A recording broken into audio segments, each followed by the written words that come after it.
Hello and welcome to the Tifo Football Podcast. I'm Joe Devine. Before we start today's show, we just want to acknowledge what happened with the stadium disaster in Indonesia. The official issued death toll at the Kanjuruhan Stadium is 174, but it is feared that that could grow over time. Of course, there were several hundred injuries as well. And I'm reading from a piece that The Athletic wrote about it, a news story yesterday now. In terms of the full story, The Athletic will be taking our time to report further details. This is one of the worst stadium disasters in the history of football, and we will share the extent of the tragedy with you only when the facts have been established. And we will do the same here at the Tifo podcast as well. But obviously at the head of the show, we just want to acknowledge what is an extremely sad situation. But for now, let's get on with the rest of the show. Okay, on the show today, we have JJ Bull. Hello, JJ. Hello. And also joined by Seb Stafford-Bloor from Germany. Hello, Seb. Hello, Joe. Let us begin, where else one might say, with Manchester City 6, 3 Manchester United. JJ, Erling Haaland, we've talked about him a lot on the podcast already. He's broken the game, hasn't he?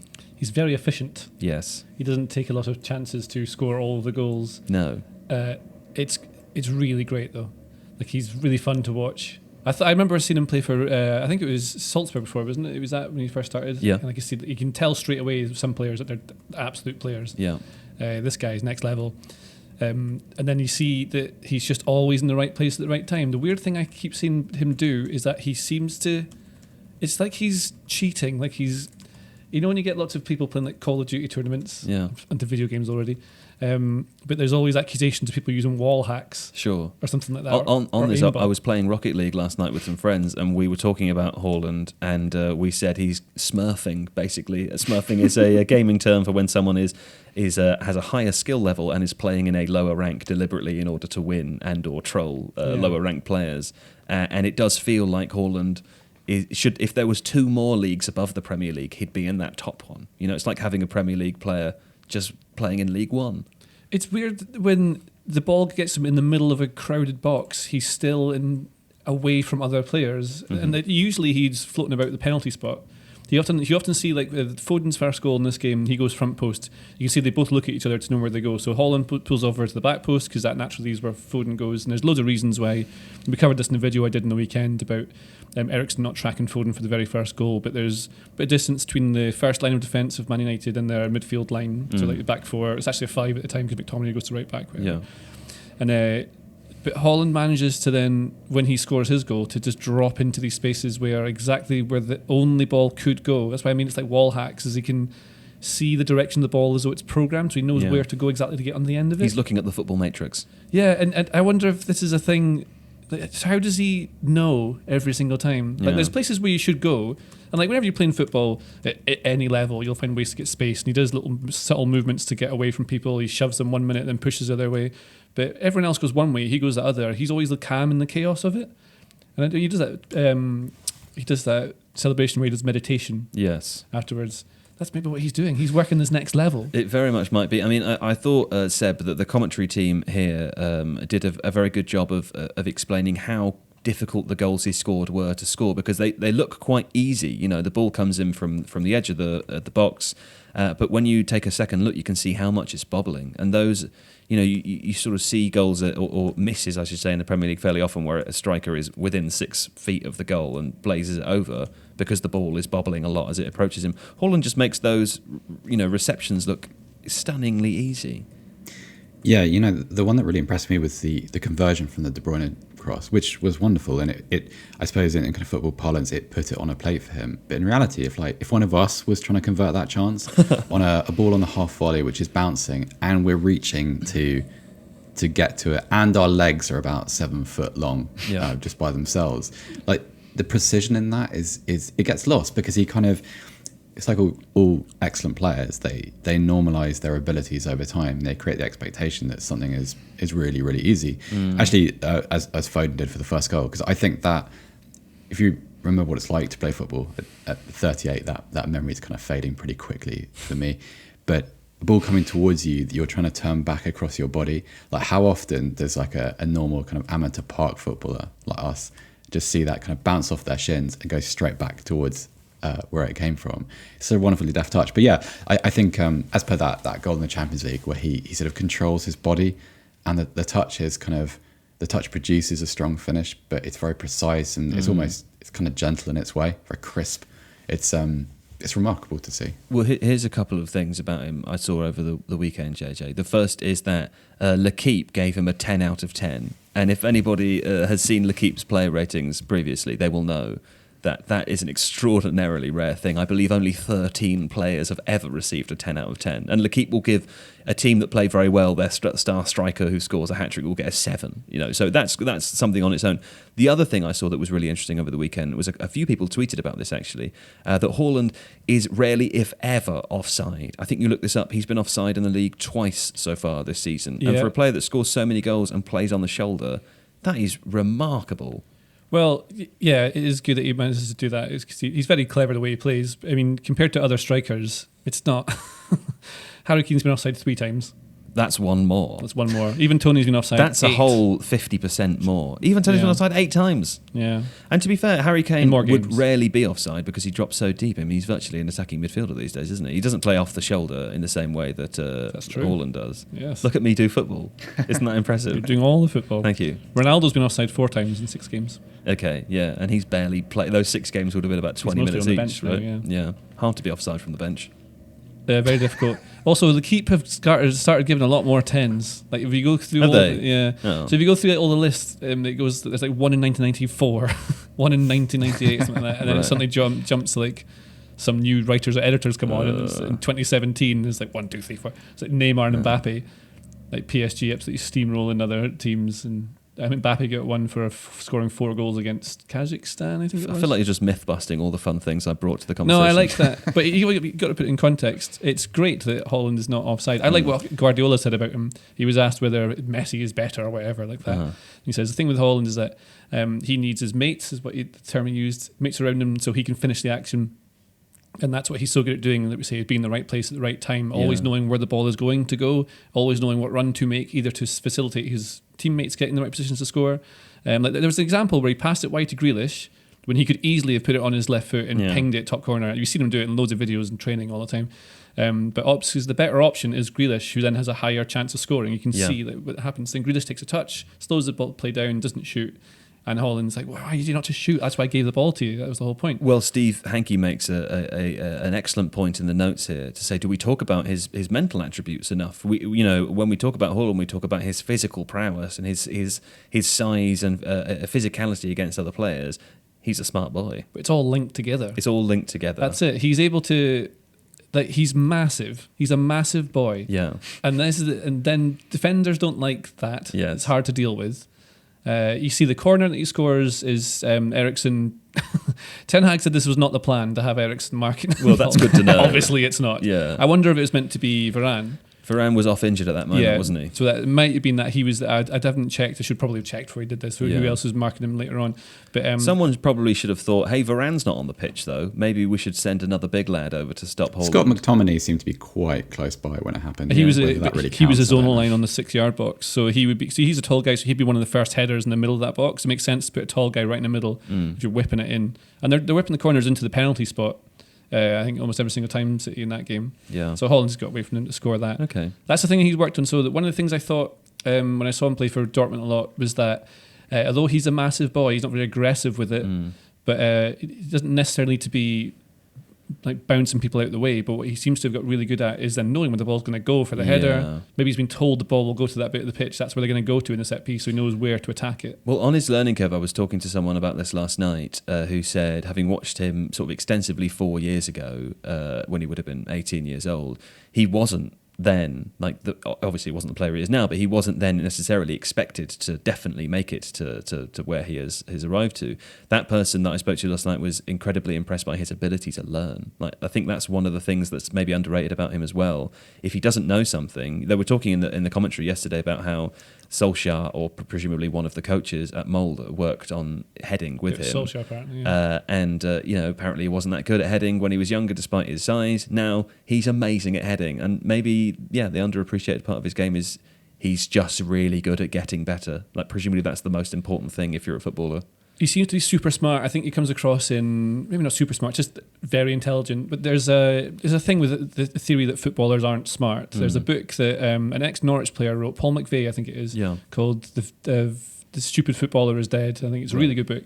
And he talks about how basically all footballers are not stupid. To be able to play at that certain level, you have to have a level of certainly emotional intelligence or some sort of intelligence that allows you to understand how to play the game and the way it's played, and be able to do that.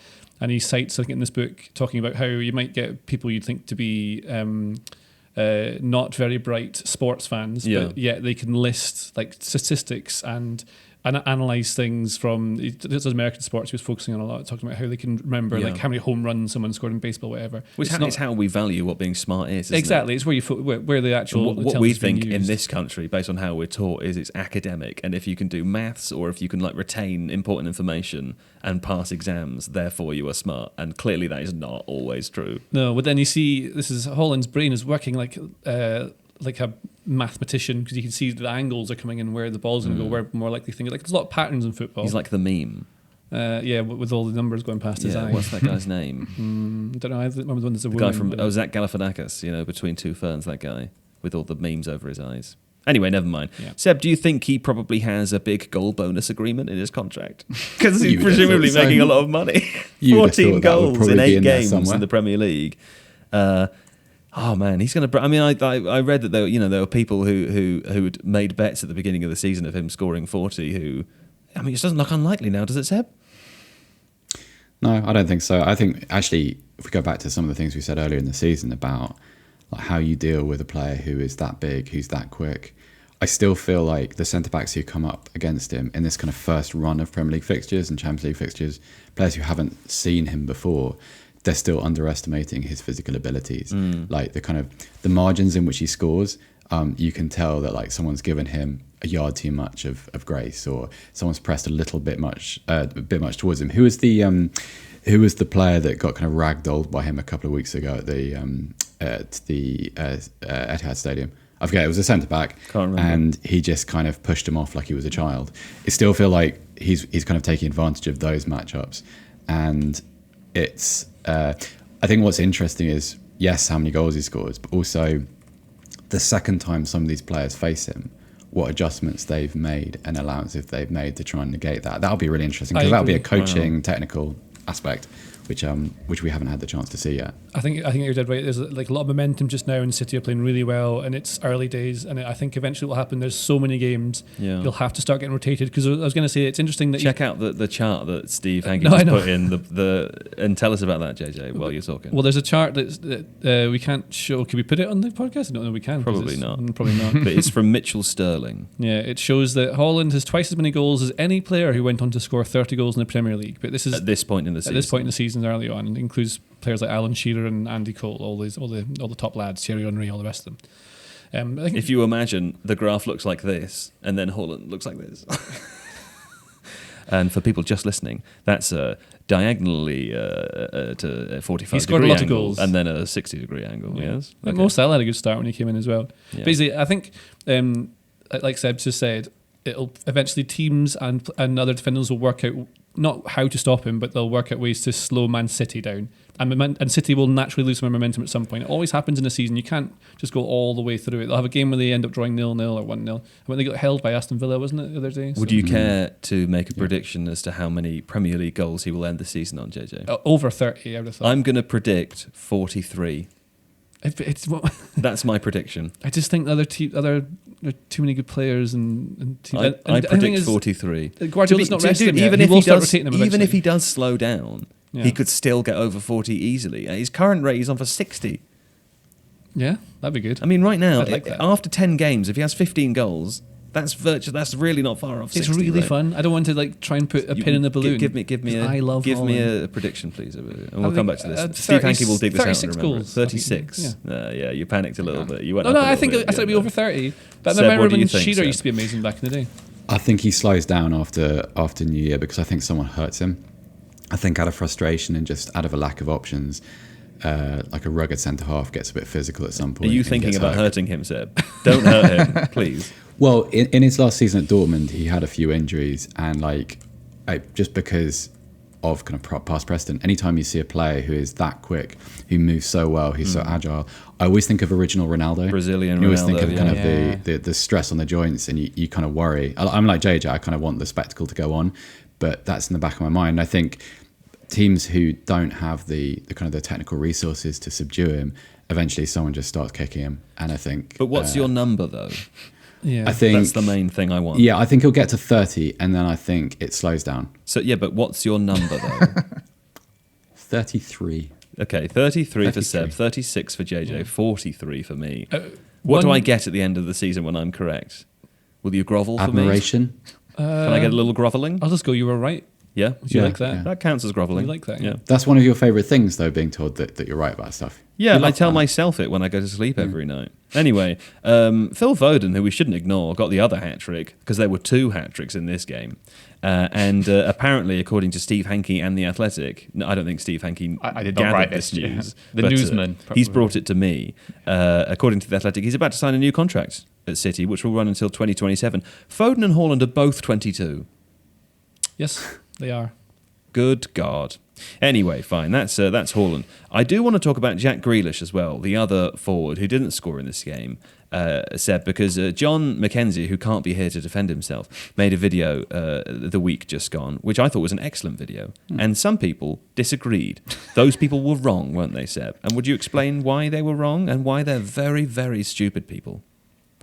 Well, I won't explain in those terms. What I would say is it'd be good if some of those people went back to watch the video with the context of what Or just happened. watch the video instead Just of... watch the video. I yeah. feel like some of the points that John made were a little bit misinterpreted and it was a bit unfair. So go back and watch it now, and then we'll give you a kind of grace period to adjust, modify, edit comments, grovel to John, tell him he was right. Seb, what did John actually say in the video, all jokes aside?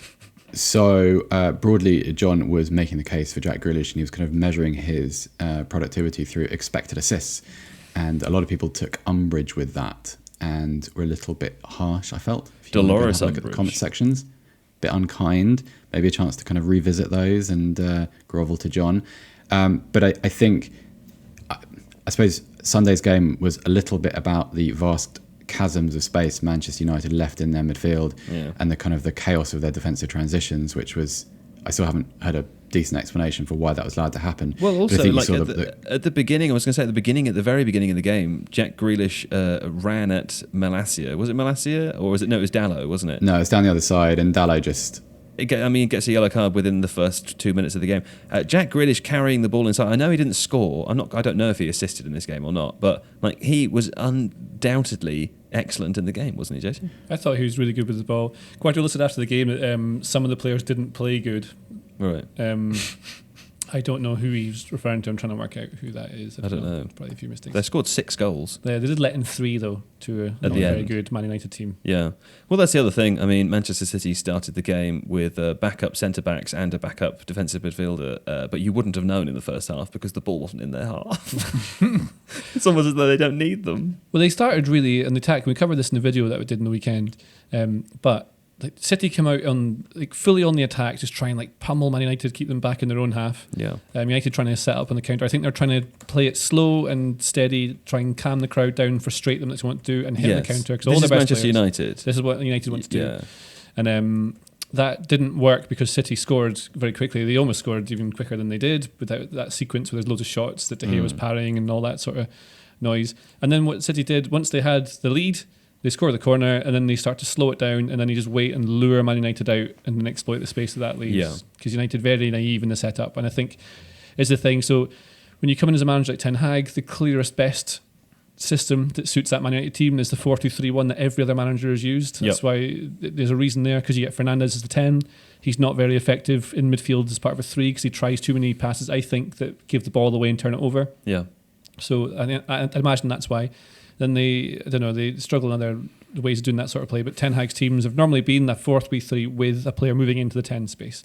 Yeah. But they're pressing with the front 4 with that 4-2-3-1. So then the 2 wide players are not coming back quickly enough. When they do, they're not doing enough defensively. And what I mean by that is they're not actually applying any real pressure. They're just sort of there as like a token gesture of looking like they're doing defending. Yes. When actually you need to try and win the ball back or affect it by getting closer and tighter someone quicker. So Eriksen should have fouled De Bruyne Roy Keane wasn't on about that on the post-match analysis. I think he was dead right. He should have fouled him earlier, and Casemiro would have had he been the holding player. Well, let me ask you about that then, because Scott McTominay continues to start over Casemiro. It sounds like from Ten Hag that he just has a policy where a player needs to win their position when they come in, but that doesn't seem to be true for every player that's come in. Anthony appears to have walked straight into the team, as an example, and maybe that's because the alternative options there are just not in any way near the same quality that maybe McTominay to Casemiro is. There were lots of people speculating before the game that in this scenario it might make sense to have a McTominay-Casemiro double pivot, but obviously Christian Eriksen was, I think, Player of the Month for Manchester United. It's made a huge difference having a creative passing player deeper in their midfield. It's just not something we've seen for 20 years, since Michael Carrick, I suppose. So you can understand, I suppose, why Ten Hag went with the lineup that he did, but that one example you already listed exposed, like, Christian Eriksen is not experienced in that position, and it's not to say that he can't learn to make that foul, but Casemiro has been doing it at the highest level for a long time, and maybe for the sake of like less ability to play out, wouldn't you have played Casemiro? It's a bit odd, isn't it? But Casemiro can still play out. He's a really good player. The problem is that no matter who was playing that holding role, they were still left. Like Eriksen, you can see in a lot of the clips, you look back at them, there's a big gap between the back four, the midfield. I suppose he's a pivot really because they're trying to play through him, so he's the 6. But you can have someone who can hold that. I mean, they want Frankie de Jong's trying to do that sort of role, to come deep and play out from the back. It means you've got control of that area, so you can control it. But defensively, you need someone to break up the play. McTominay was really trying to do too much in this game. I think it made him look like he's playing badly. Yeah, he's out of position, which leaves Eriksen very much exposed for a lot of the goals that City score because they exploit that massive chasm of space in the middle of the pitch. Casemiro may well have made a difference in stopping them in transition, but it's not like they're in transition. That's like a good few seconds later by the time they're getting to Eriksen in that position. It just, maybe the shape doesn't work. I think it's the wide forwards not defending as much as they probably need to, and you think of the kind of players that like an Alex Ferguson Man United team would have played there. They'd have like Ji-Sung Park would be one of the forwards, the wide forwards, because he does the defensive work. Yeah. And then you think of the teams who can, I don't know, try and play against Man City. You want to, especially away from home, you need to be more defensive really to try and stop them. I don't know. Well, there were some comparisons that were easy to draw between the two derbies, Seb, this weekend. Anthony, as an example of a Manchester United forward player who was pretty decent on the ball, not great off it, but overall, Manchester United's forwards did have the opportunity to create something. They had enough of the ball. They just, like Tottenham's players at times in the Arsenal game, they just didn't take it, or the final pass was poor, or their quality on the ball was poor generally. Did it feel, I don't know, disappointing for you to watch that? I mean, it could have been a very different game, I suppose, couldn't it? I suppose so, and I suppose one of the comments about City this season is, as potent as they have been without the ball, like I think we've all noticed they've been a little bit more fragile without it, and that there are goals to find, especially with the kind of the defenders they had available. I think the thing that disappointed me was not necessarily that the chances they didn't take. It was the lack of responsibility they had when they were pressing.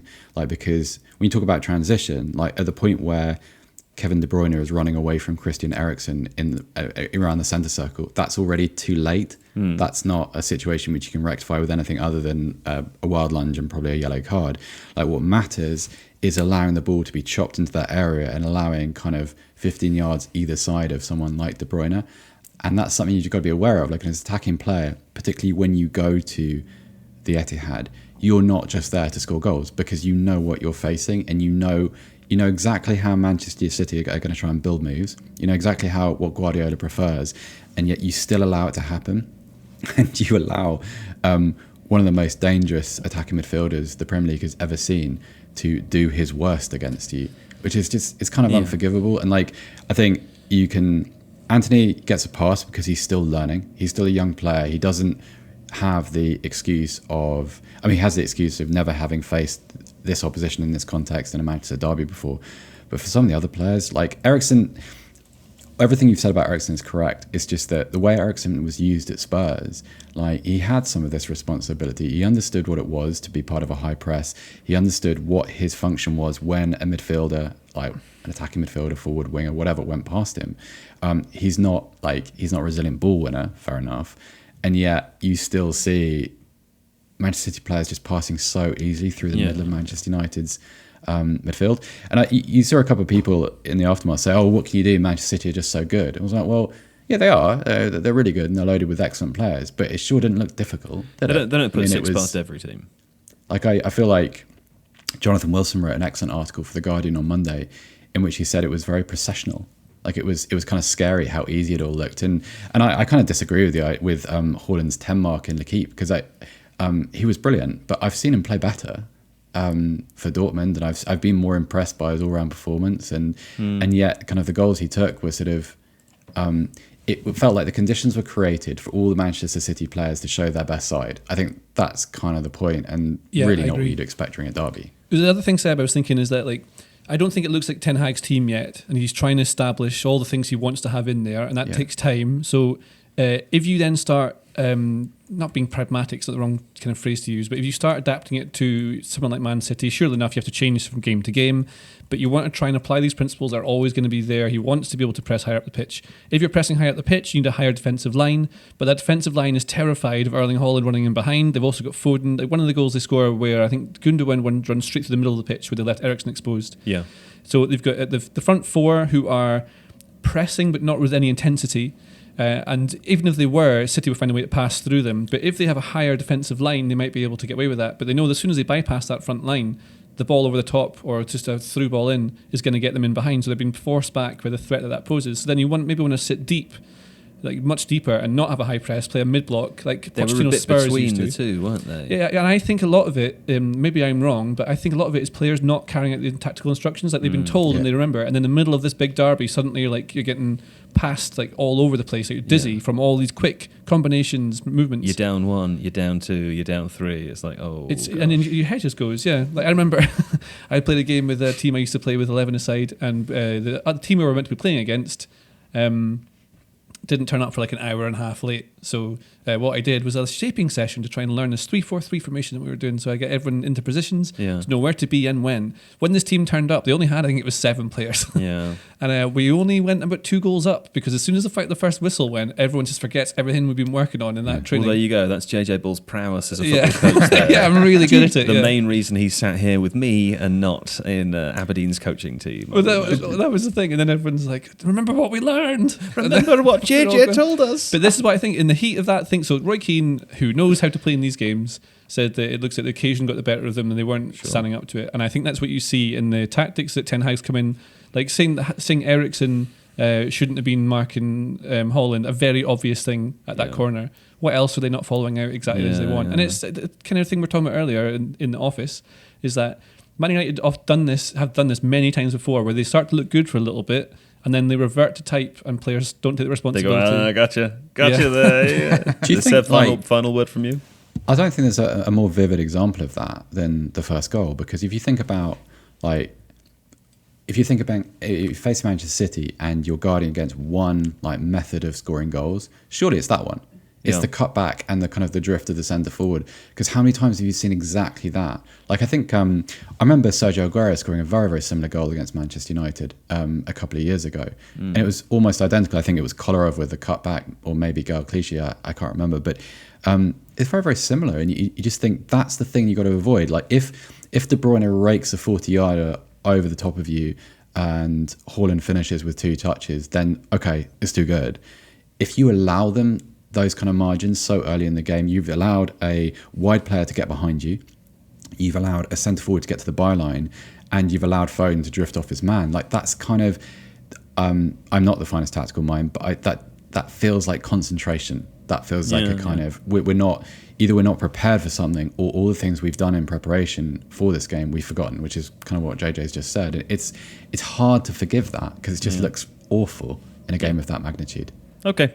Well, good to know they're crap again. There we go. Let's go for a break, and then we'll come back and discuss the other large derby. Yes, returning from a lovely break, and returning to tell you that a book is here. This isn't the real book. This is a sample of the book, hence why it's so thin. But look. Oh, listen to that sound. All the listeners at home. Yeah.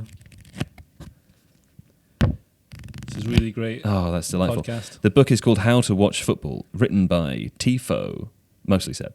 But everyone here is involved in some way or another. I mean, JJ, you're involved, but in many ways it feels like a condolence to tell you that, doesn't it? Because Seb wrote the book, really, didn't he? Yeah, he did, yeah. And Alice drew it all. Good job. Now we've heard about your coaching anecdote. Otherwise, everything you've written here wouldn't stick, would it? No, people would read it and then forget, much like I do. We did win that book. game. You won that game? Yeah. Very impressive, but not in the way you told them I scored a penalty.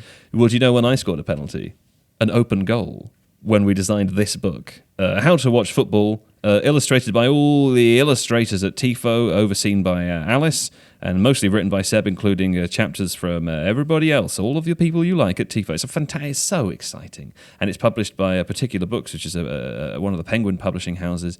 It will be bigger than this, but it is available to pre-order already on the internet. There's links in the if you're watching this on YouTube, there'll be a link below. There's a link in the RSS feed description. Ian Wright says he loves it. Well, he says he loves Tifo. He hasn't seen the book yet, but I think he will like it. I think he'll love it more than Tifo. If he loves Tifo, he's going to love How to Watch Football. 52 rules for understanding the beautiful game on and off the pitch. There we go. Please do get that, though, because it fits perfectly in a stocking. Yeah, Or a bookshelf. Or a bookshelf, yeah. Anyway, there we go. Right, let's move on to discuss the North London derby. Arsenal 3, 1 Tottenham Hotspur. JJ, Arteta, you said, looks like a genius because Arsenal won the game. But this is, correct me if I'm wrong, one of those scenarios where the possibility of a different outcome in the game was greater than it might immediately appear. Yes. Yes. We did a video on this after the game as well. And what we said in it is that there's two teams with very clear tactical identities, but very opposite. And Conte's plan, I think, from the very start, was to sit deep in like a 5-4-1, absorb pressure, and then counter the space that Arsenal would have to leave by pushing and playing the nice, lovely passes in the final third that they were always going to play. It's very distracting when you do other things like that when I'm talking to you. Sorry, I was just going to get the book on the floor. That's fine. So anyway, so that's what they're doing. And they had really good chances in that first half to score. They were because they had lots of space to run into. That was a good thing that they did. But had Arsenal not scored that goal from 25 yards with the space that was left on the edge of the area in front of the midfield line of Spurs, then it could have been a whole different story. It really could have been a whole different story, Seb. And let me ask you this. I've lost my place in the plan because I wasn't paying attention. But it could have gone either way, Seb. It could have done. Is that what we just said? Yes. Yeah, JJ's right, though. I was looking through the book. Go on, Seb.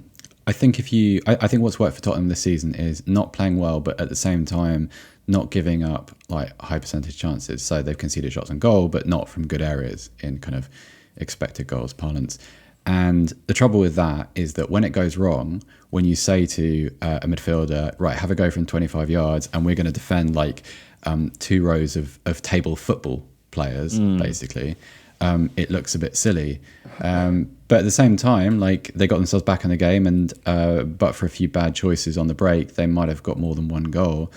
I think the problem it creates, and actually Jack Pitt-Brooke wrote an excellent article on this for The Athletic over the weekend, is it requires a level of precision which is betrayed when your goalkeeper drops a clanger and when your fullback, wingback gets himself sent off needlessly.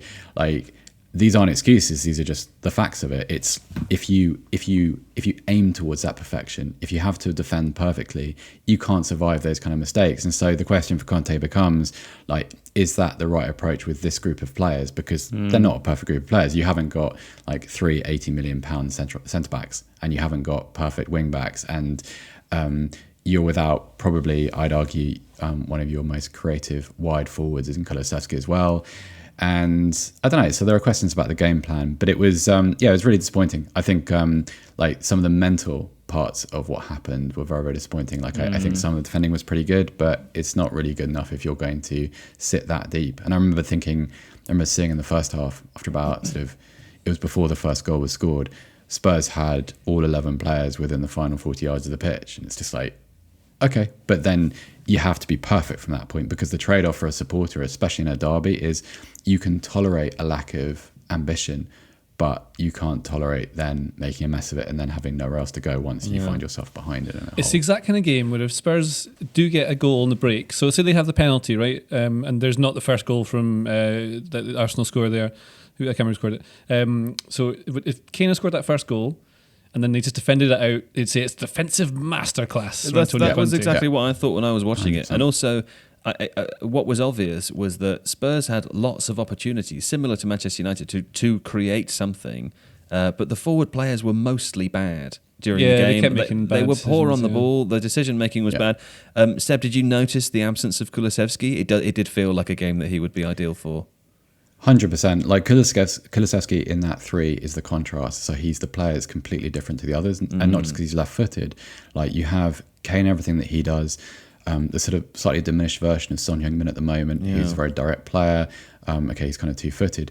Kulusevski plays in these sort of great sways forward. Like he's a great carrier of the ball. Like, and also like when he cuts in field onto his left foot, he's got a really nice range of not just creative passing but disguised passing too. So you're like he's your guy that's going to cut balls into the penalty box. Without him, it becomes a whole lot more predictable. And that's not really a judgment on any of the 3 players who started.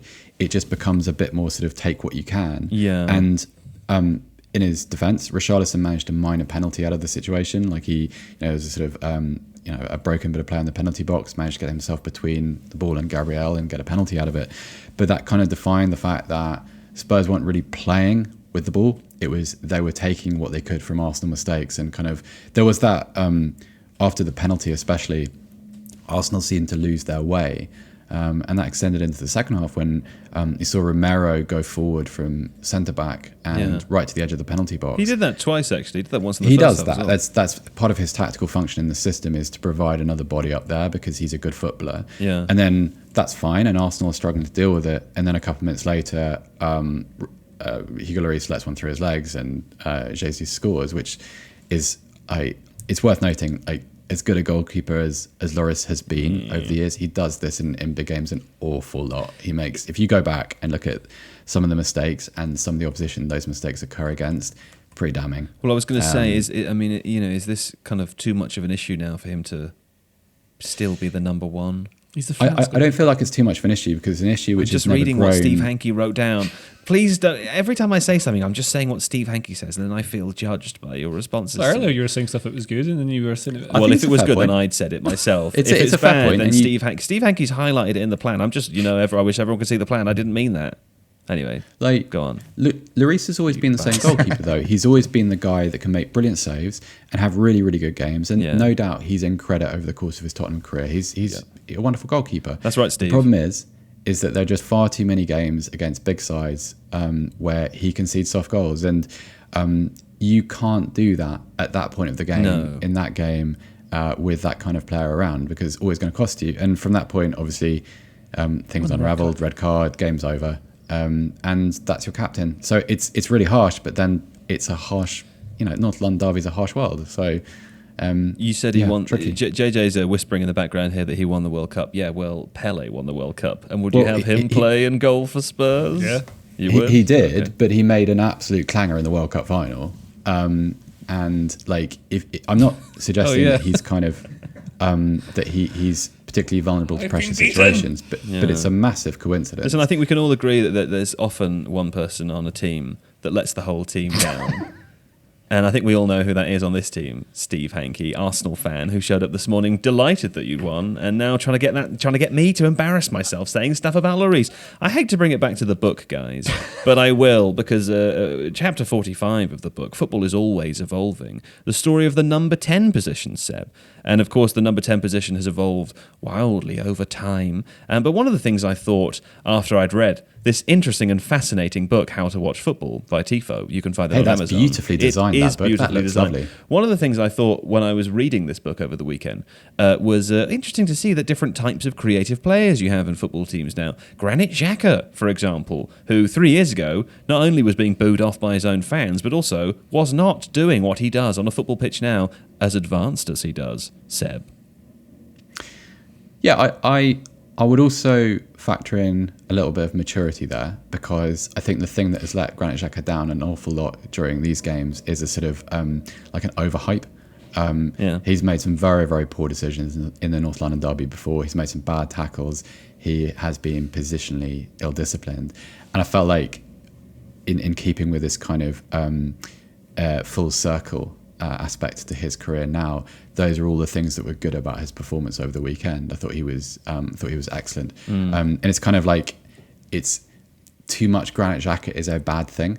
Yeah. And so moderate Xhaka, proportioned out Granit Xhaka is a good thing. He's get to see his strength, his passing, like his long range shooting.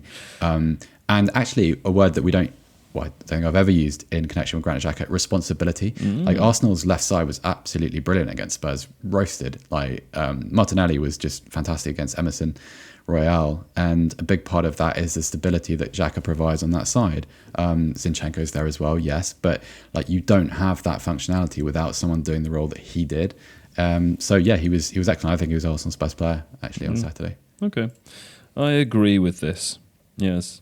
Just this book is so good. You should get it. Anyway, what is next? Oh, Gabriel Jesus. Let's talk about Gabriel Jesus, please, JJ, because he's good, isn't he? But if I'm being extra harsh, and I am being, just for the purpose of this, and just to be clear for listeners at home, these are my words, not Steve Hankey's. If we're being extra harsh, there were a couple of sort of quite good opportunities in the game that he didn't take. And I wanted to ask you, when we're expecting him to be running across defenders in the 6-yard box like Erling Haaland does, are we asking too much of a player that also has many other roles on the pitch as well? Like, is he doing stuff elsewhere that prevents him from being in the place where I want him to be to score, to snuffle up those lovely goals? Yes. Okay. What's that? Well, what he does is that they rotate a lot of that front five. So the whoever you have along the front five, you have Xhaka and Odegaard will be slightly deeper usually than Jesus. You'd think be through the middle, but often Martinelli goes through the middle there as a central forward, and Jesus drops out to the left. He comes into midfield sometimes as well. I think it's something they'll improve on in time. They'll work out when he should be in the box at certain times to be able to finish those moves. But someone, whether him, Martinelli, or Saka even, should be the one that's finishing the ball that's fired across the 6-yard box, like what Haaland was doing for Man City. Yeah. Because it's similar in their shape, but they have two wide wingers who get 1v1 with the fullbacks or wing backs, and then Spurs are trying to make that 2v1, so then they have to put the ball into the middle, so they're passing it about lots. The passing maps are quite fun because you can see that Arsenal was just going sideways in the final third because they were getting caught with it. The passing maps were very cool. Yeah. Sometimes I think, by the way, lots of people listen to our podcast who have no idea who we are or what we do otherwise. If you go on YouTube and you look at Tifo IRL or Tifo Football, you can choose between some lovely on-camera videos of largely JJ and John McKenzie analysing the football immediately after games have occurred. On Illustrated, you'll find many of Seb's delightful scripts which have been animated by our team, all sorts of interesting stories. I forget to do that because I know people will find us here through the Spotify search or the Apple search or the internet search, and will have not ever watched one of our videos before, JJ. I guess so. Yeah. Well, they should do that then.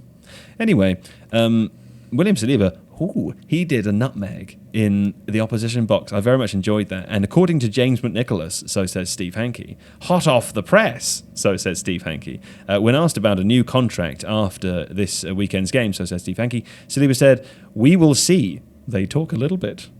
We will see."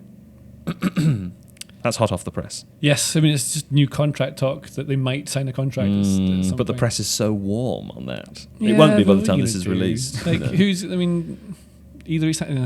Would you prefer a cold press? I can give you one. The cold press would be Seb. Tottenham fans, I have noticed, have been a little frustrated this season that Antonio Conte appears very reluctant to make substitutions. He made 5 in one go. What did I call him? Antonio Conte.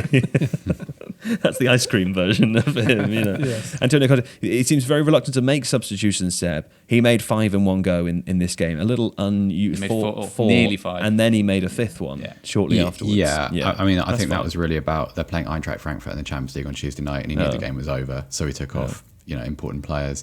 The thing about that is I do agree, like, it's frustrating, but at the same time I think talk of Tottenham's depth has been a bit exaggerated. Like, up front, they have Richarlison, and that's great.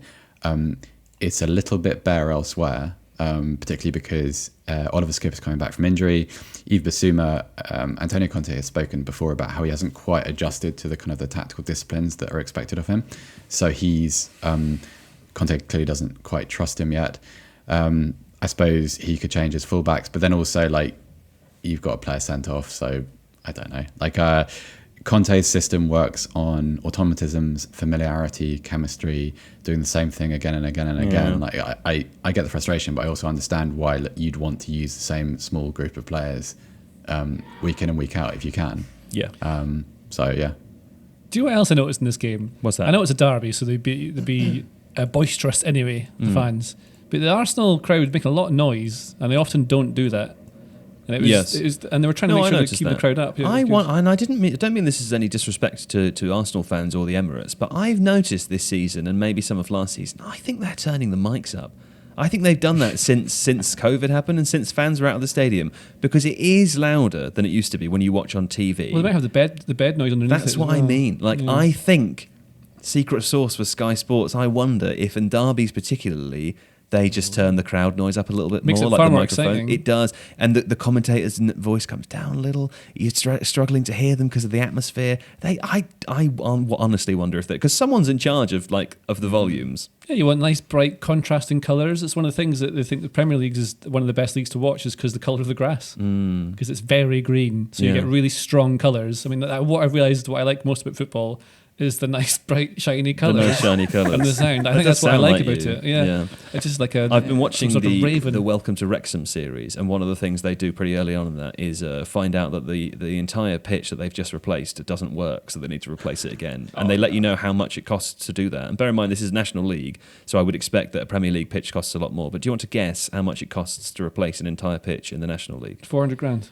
It's 100. 300. No. Well, you guys have really overread the pudding there. Yeah, I haven't got you? ruined in the That's- Kevin Bridges thing. That's £100,000 a lot of money, though, isn't it? Did you really Yeah. think it would be 400 grand, or were you just guessing big because I was making it sound No, big? that's because I did a bunch of research into pitches once I was at the Telegraph. So maybe a Premier League pitch costs around that. I think it costs an awful lot more. I think when Aberdeen replaced the pitch, it cost about 400 grand. You guys are the worst people to Anyway, do a one other guessing thing game podcast with. I think we should not escape our attention is this new song that Arsenal keep playing before games. What's They're trying, that? well, Arteta's trying to make them have a "You'll Never Walk Alone" song. He's trying to make a song hold. Have you heard it? No. And it's North London Forever, isn't it? Yeah. It's in the What's it whole called? North London. Well, it's Oh, it's that song. Yeah. Wasn't that the one from the series? from the series, that yeah. that guy wrote. Yeah. Is he trying to make that the song now? Arteta thinks so. He's because remember he's making them train with "You'll Never Walk Alone" blasting out. So they're I trying to remember that. force this on it. Maybe it'll work. Maybe it'll work. But like the thing with that song, it's obviously from a musical. It's Rodgers and Hammerstein, isn't Yeah. it? And it's a very lovely song with sentiment that you can then attach to the club. Sure. You can't just force like. Can I tell you Whatever something? the Here's a good weather. anecdote for you. Though, Yeah. right?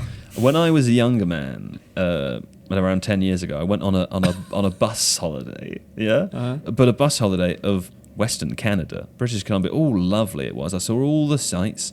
I saw bears and maple syrup and other things that Canada has to offer. Lovely place. Anyway, on day one, I was with my sister Alice and a bunch of other people on this tour. It was Kentucky Tours. It was not a sponsorship, of course. not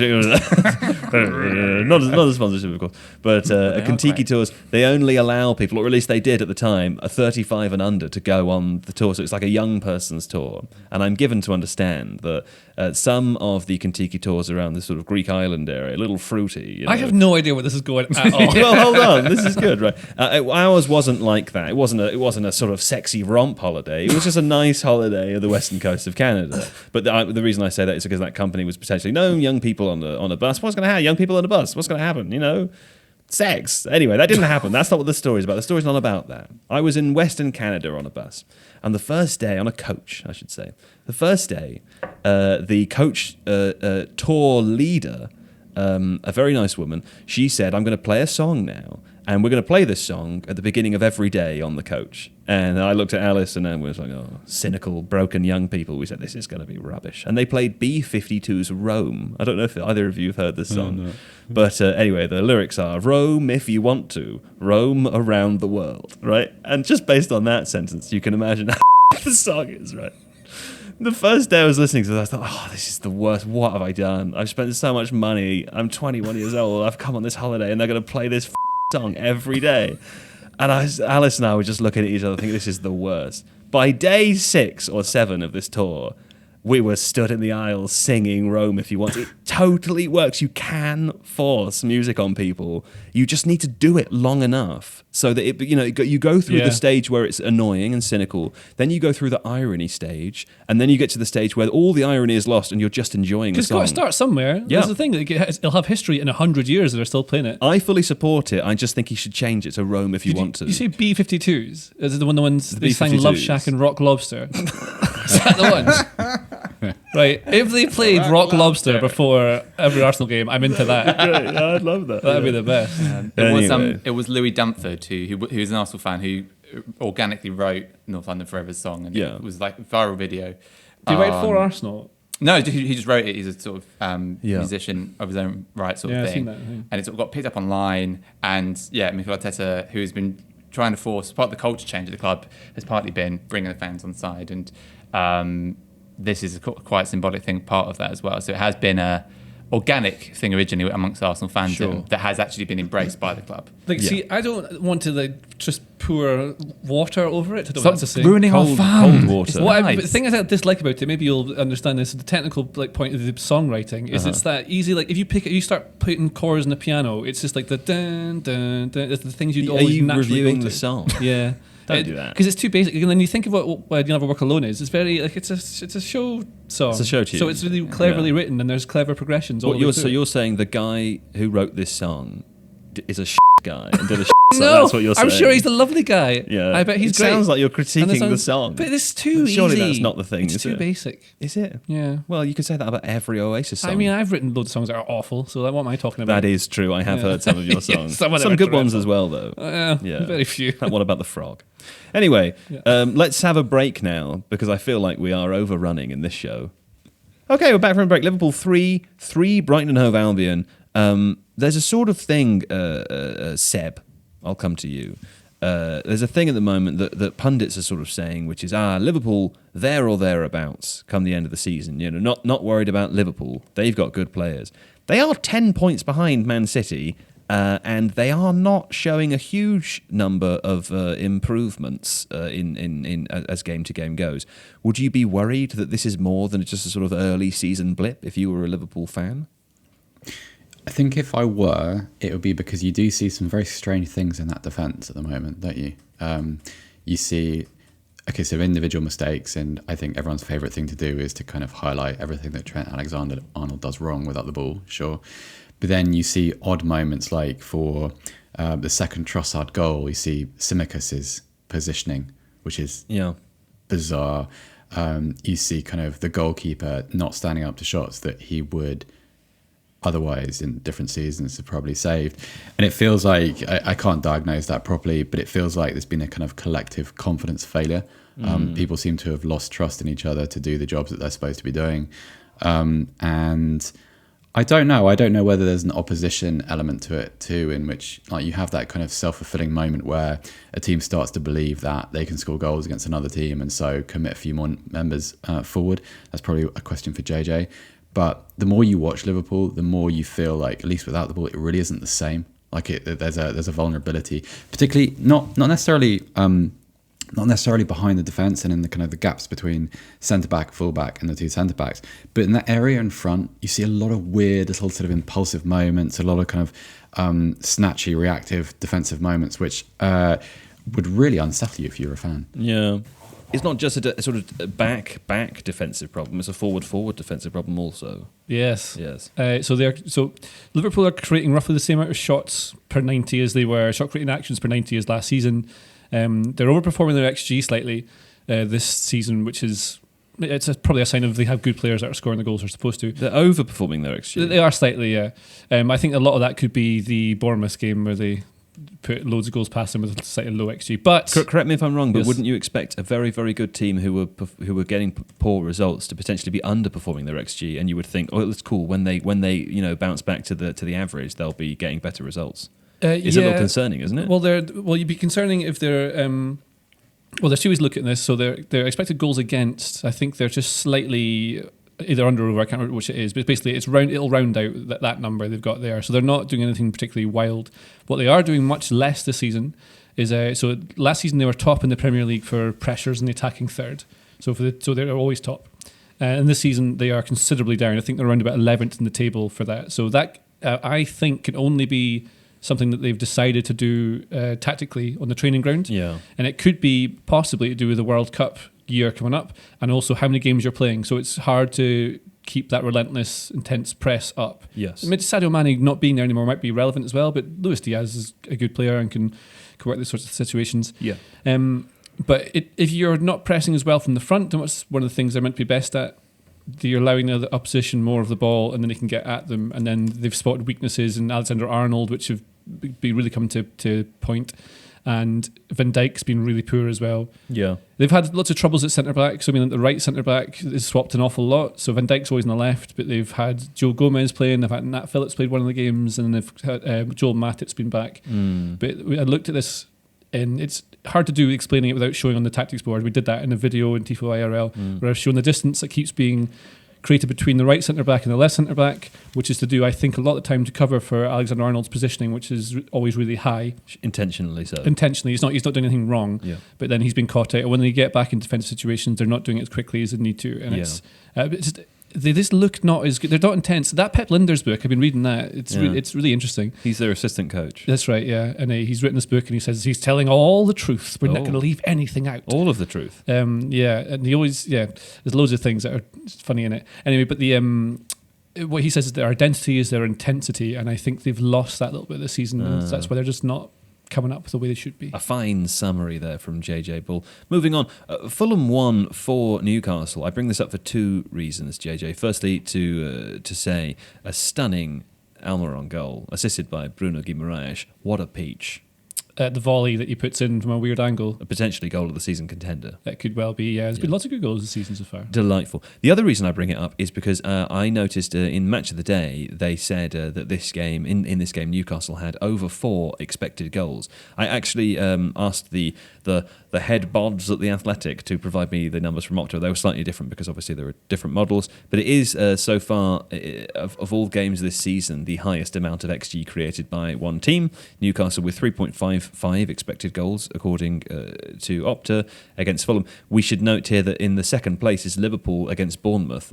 It was 3.32 expected goals. They scored 9 goals in that game. Well, so that's where I think maybe the difference in XG comes for Liverpool is that one game. It's possibly just that, right?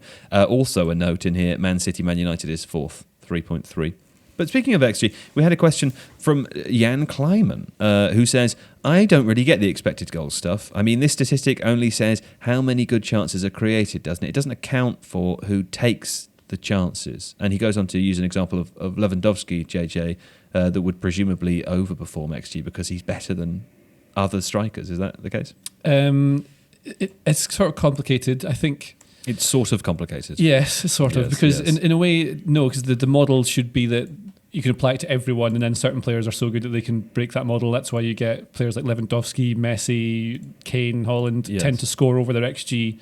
So they sort of break the model by repeatedly scoring over it. Yeah, and that's how you measure really elite players. But most players will balance out. Some will have a good game where they score over, and some of them will miss in different sort of games. But it's to do with, it's not a perfect model, it's to help you analyse a game. It's not, you can't rely on it. XG from an individual game isn't particularly useful always, is it? It's a good descriptor of how many chances a team created in a game, but really over the course of the season is better. I mean, the bigger the data set, the better. Is that not the thinking? I think the bigger the data set, always the better for those sorts of analyses. But the idea is then that you can work out who's really got control of a game and who should maybe have scored it. Like, so Arsenal Spurs, I'm not sure what the difference was, but like Spurs would have created clear chances. Even though it looks like Arsenal are dominating the game because they've got all the possession, all the ball, maybe the clear chances are created by the team playing the counter-attack games. Think of the teams in the past who've beaten, like, so there'd be FA Cup games where like Wrexham or Chesterfield or something like that will have beaten a big team like Leeds or whatever, and they've done it by sitting deep, absorbing all this pressure, but the other team can't score because there's no chances. They're having to shoot from long range, which is low XG, but then they have one chance up the other end and they get a 0.8 XG, so it ends up being like a 0.8 to 0.3, and you can see that they've created the chance from that. So there's no right way to play in a game. We just actually released a video. It was written by John McKenzie on the Tifo Football channel about penalties, Seb, and how they're potentially overrated, in which I learned that the XG from the penalty spot in a penalty situation is 0.78, which is pretty much the highest you can get, right? Yeah, because I think we make the point in that video that sort of most good chances, like what could be considered a good chance, is kind of 0.6 xg. Yes. And the disparity with the penalty conversation is that most of, like, I'm not sure how John calculated it, but the area where most penalties are conceded has an xg value of about 0.3. Yeah. So there's a huge difference. Oh, I think it was lower than that, wasn't it? It was like 0.06. Anyway, watch the video. I can't remember, but I think it was lower than what you said. I think it's higher than that, but yeah, it's watch the video. Let's you and I meet in the middle and discuss Read the Thiago book. Silva and his. Oh, read the book. It's not in this sample, but there is a whole chapter on XG in this book and a chapter on XGA. Is there? No, that one was cut. Okay, but the XG one is in there. Very good. There was once upon a time, but yeah. But the thing is, we cut good chapters to make space for just the highest quality of chapter 52. And that really does describe how precise and lean the book must be. Let me just take a random page of this book and read to you a line. In chapter 17, know your influence is Helenio Herrera. Yeah, this is one for the history bods out there. Catenaccio, the Italian word for doorbolt, has become a byword for defensive, even negative football. Yes, look at the things you're going to learn in the book. And that's just a bad example because I fear I may have made people less likely to buy it. It's not all about the past. Most of it's about now. But anyway, that's How to Watch Football, available for pre-order now on all good book websites and shops. Thiago Silva handball incident, JJ. Have you seen this? Did you hear about this? That's coming. Yeah, I have seen this. Well, I'll just describe it for the listeners at home, because Thiago Silva sort of slips over. He's arguably, I think, the last man. He's on the floor, lying on his side, and Jordan Ayew is trying to get past him with the ball. Thiago Silva stretches an arm out and sort of grabs it and then tries to pull it towards him. I mean, it's a cynical handball. He does it on purpose, and he's trying to stop the break. Is it a free kick to Palace? Is that what happens? It's a yellow card to Jordan Ayew, to Thiago Silva, and then it's a free kick to Palace is given for that. Oh, well. They then review it for VAR, and they maintain that the yellow was enough. But I think if he doesn't knock it with his hand and keep it, that Palace are in. I think it's the last man. I don't think the other defender is getting back. I know I don't want to drag. Maybe we should go back in time and make them play it again. Right? Yes. Yeah. Well, I wish you'd said this when we put it in the plan instead of doing this in the podcast. I've been in and out of paying attention to what you said to me all today. day. Yeah. Having seen that though, don't you? Aren't you outraged? I want to get a little bit of outrage on this show. We could use some good sort of fiery opinions sometimes. If it was like Aberdeen versus Rangers, you see those other shows? They've got the outrage. Have you seen those ones? I can give you rage. Those. You've seen those ones, Seb? Yeah. Give me a little. I want a little bit of outrage. It's a disgrace. That'll do. Gianluca Scamacca's second start for West Ham, first goal in the game against Wolves. Lovely bit of control. You can see him causing some problems there. Also, I want to mention in that game, of which I don't know the result, Diego Costa made his debut, coming on after 30 minutes. Bruno Lage has been sacked. Other things I could say. Oh, Everton are unbeaten in 6 games, JJ. They certainly are. I mean, that's impressive, isn't it? You know, you wouldn't have thought that. Apparently, Connor Cody has helped. Yes, I've not analysed them enough to be able to say that, so I'm not going to just say they're good or not yet. Seb? It's got better. Hey, Alex Iwobi has played very, very well all season. Hasn't he? Yeah, so that you thing and I we saw in said the that first game, after the first game. We I'd did. like to say I was right. It has held up as one of the better parts of Everton's season so far. It's only been a few games, but he has played very, very well. I'm very happy for him. That's nice. And the final thing to say, Seb, is that Barcelona have apparently only conceded 1 goal in La Liga. I mean, that's interesting. Yeah, ridiculous. Also, Real Madrid, I think, I'm right in saying, are yet to have a clean sheet, or are yet to over a significant period of time. They drew at home with Osasuna on Sunday night, I think, 1-1. So a few problems there, which is interesting. We didn't really expect that to be the way it played out at the beginning of the year. No, we didn't. And maybe to learn more about that, one might read chapter 7 of the book. Learn to spot the difference between zonal and player I think I'm less marking. likely to buy the book now. But what if you knew that you could learn the difference between zonal and player marking with lovely pictures? Hey, that is very pretty. Would you buy the book then? I mean, yeah. You're such a bad friend. Okay, the final thing before we go today, FIFA. You've played the game FIFA. Let's do that. That product will definitely sell. FIFA 23. Yes. Yeah, I played it for a couple of days in a row. I really enjoyed it. And What about it? Good? it just felt like a really good fun game. What I like most about it is that it feels like... So one of the things I used to like about the old Pro Evo games is that it was definitely a video game, and you have to take it too seriously. I know this is hard to do for a lot of people because they're trying to make it their job now. Oh. Yeah, you know. Yes. But it like funny things happen. There are collisions which are funny, like a goalkeeper goes into someone and then they go flying in the air. Also, the commentary, he says like Kevin De Bruyne, and that's funny. I like that every time. Like in the old Pro Evos, you had Neymar. I always remember from, I think it was FIFA 13 or something, Charles and Zogby. I always remember the way the guy said Charles. It's Kevin De Bruyne. That's what he does. That's funny, yeah. And he's like he's an invading alien. And the commentator Derek Ray. Derek Ray. Derek Ray. He's an Aberdeen fan. Oh. He's a great commentator. He does loads of the English Bundesliga work. He's brilliant. Yeah. That's a Right. fantastic commentator. Well, He likes the thing you like. I was just doing a really good segue into another part of this FIFA thing, is that because FIFA's obviously it rules the video game waves. The roost.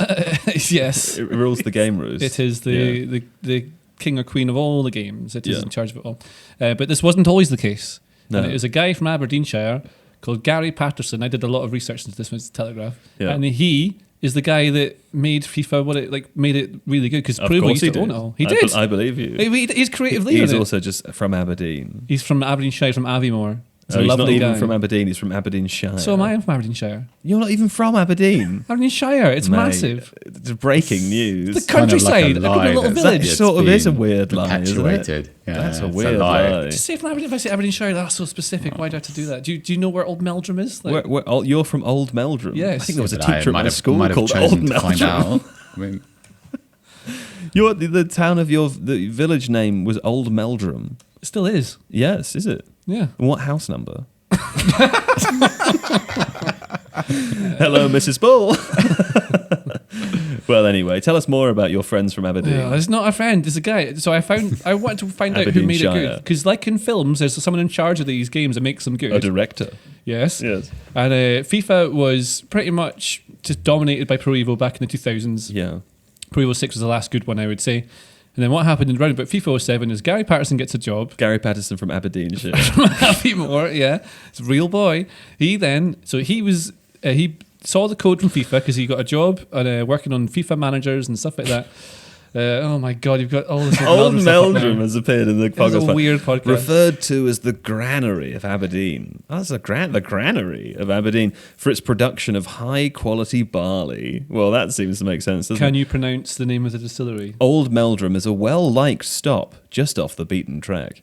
It's home to one of Scotland's oldest distilleries. Founded in 1797, the popular Glengarioch. No! How do I say it? Glengarry. Glengarry? Yeah. That's just not right, though, That's is how it? you say it. It's spelt Garioch. Look, you're going to make me spell like that's- pronounce Oh, every it says footballer's name pronounced exactly Gary how they say immediately it. afterwards. Why didn't I read the brackets afterwards? It said, that distillery is the closest distillery to the city, only a 30-minute drive from the centre, with a range of tours, the option to bottle your own whiskey, well, now I understand, and the chance to take part in the informed dram tastings. Yes, the distillery is a great place to sample our water of life. And it really is your water of life, isn't it? Anyway, Patterson made this FIFA game really Patterson good. from Aberdeenshire. From FIFA 07 to 09, 10. Yeah, That's yes. when the Metacritic rating was the highest it's ever been. Right. He did that. I think it's good. A good boy from Aberdeenshire did that. I just don't believe anything you say about Aberdeenshire because But I used to write for the Telegraph. It was real. I've It's never published heard in you the say paper. anything bad about anyone from Aberdeenshire. You know, Really? I feel like if you said, or JJ's Scotland. like That's one of not those true. people. It's like he's proud of where he comes from, which is nice. But also, it's like you'll be having a conversation about Marmite, and then JJ will go, "Oh, the man who did the best review of Marmite's from Aberdeenshire," and then If I he go, was, "Is then it I really would. the best review, or is it oh, the man who created pipes was from Aberdeenshire?" Really, yeah, Well, I lots just of, don't believe lots of it. good people came from Aberdeen. you know. yeah. Where do you come from, Seb? Bath. Who's from there? Tyrone Mings, Pretty cool. Pretty cool. Scott Sinclair, Just footballers, yeah. Yeah. Okay. Mary Berry, the chef. Oh, It's good. Yeah. lovely. Yeah. Anyway, FIFA 23 is quite fun. Oh, yeah. Yeah, I enjoyed playing it. Did you play it in Aberdeenshire? I played it on the PlayStation 5. Did you play as Aberdeen? It's No, the I first haven't done team you yet. play as. Who's the first team you play as when you get I a went new as FIFA? Arsenal this time. You went as Arsenal? got a Oh, so really you good change goal. up every time? I just go different teams all the time. All the time? Yeah, I'm Just playing different Ultimate Team teams. now. Yeah. Which team? I'm playing Ultimate Team. That's what you play. What's that? You don't know what Ultimate Team is? Is that one of the best teams in the game? No, it's a game mode. You must know what that is. You're just doing a thing now. I don't know what it is. I haven't So played you're doing FIFA a for bit? a long time. The last time I played FIFA, I played The Journey, which was great fun, that bit. Ultimate then they Team is the stopped thing that doing- makes them all the money. It's where all the hundreds of millions of microtransactions come from. Oh. Yeah. I bet they're paid in Aberdeenshire or something, aren't they? Or there's something. I bet they're paid I bet a Aberdeenshire. better joke about Aberdeenshire there. Yeah, you do better than that. Yeah. That's the end of the podcast today. Thanks for listening. JJ Bull, the Bullet from Aberdeenshire. All the best. My warmest wishes to home. And Seb Stafford-Bloor. We never found out how your gates were, Seb. Are they well? Yeah, they're fine. They're cold. It's cold in A Northern little Europe creaky. today. Yeah, a little Yeah. creaky. Well, that's what'll happen when you Extravagant live near island. the Arctic Circle. Steve Hankey, thanks for returning from Crete. Oh, was your holiday nice? Lovely. Nobody cares about that. Hey, Don. Producer Don's been here as well. He was also on holiday, and equally, people care a bit more, but not still enough to hear about it. Do buy the book. I don't know where it's gone. It's there. JJ's holding I'm holding the book now. And of course, please also subscribe to The Athletic, but not before you buy the book. What, you pointed at something. Am I? Oh, I mean, we've got another podcast. 'Cause Oh, a lot of people in the comments have said Hot they want they diggity listen to darn. Tifo twice a week. We have. What? Tell me more about that, Steve Hankey. Glad you asked me to do that. Because you haven't So- produced or edited the show. No, and I've you got know nothing to do about with it at all, What but- is it though? It is John McKenzie, not here this week, but obviously very popular with the Tifo podcast listeners. Yeah. So if you're missing his voice this week, you can actually still get it on Thursday. Oh. And actually, right now, now this is done, Yeah. listen to our Tifo Talks, our other podcast going down the Tifo football thing. So you don't have to do anything. It's The there thing, already. the feed. Feed, that's the Yeah, word. yeah, there yeah. you go. Almost as if I'm professional here. The most first episode was with Jonathan Wilson, Yeah. who of course we all know wrote Inverting the Pyramid Yes, just yes. over a decade ago, is reversioning it as well as the years go by. And a new episode will be up this Thursday, which yes. will be with someone. I think it's with. Is it Jesse Palmer? It's about the role of tactics within the women's game and go. whether that does differ or not from the men's game. Also, I don't know if I'm giving away some spoilers, but there are a couple of other exciting guests to come. One of whom is James Montague, which I believe is episode 3. So that'll be a week on Thursday. But that's a real good one. Yes, I'm on one of them as well. Not being interviewed. I'm interviewing on one of them, the very final one. Anyway, that's all now. But please go and do all of those things. Some would argue that 3 calls to action, too many at the end of the show. We'll find out. But anyway, bye.